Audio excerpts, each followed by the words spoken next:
Cerca Teleeuropa sul tuo Play Store o Apple Store e scarica la nostra app. Beni per 8 milioni e mezzo di euro sono stati confiscati ad un noto imprenditore lametino accusato di usura. Secondo gli inquirenti il patrimonio dell'imprenditore sarebbe sproporzionato rispetto alla sua dichiarazione dei redditi.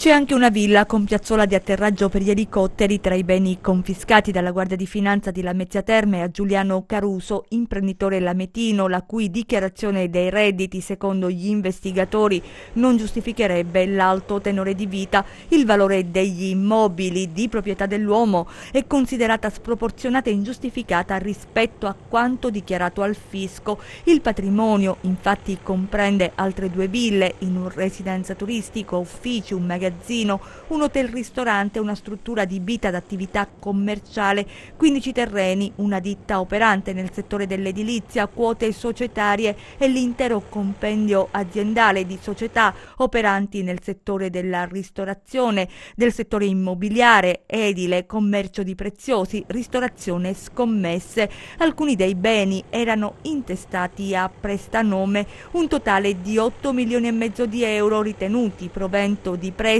con tassi usurai che superavano, sottolineano gli inquirenti, il 90% annuo. Il provvedimento di confisca è stato emesso dal Tribunale di Catanzaro su richiesta della Procura di Lamezia Terme.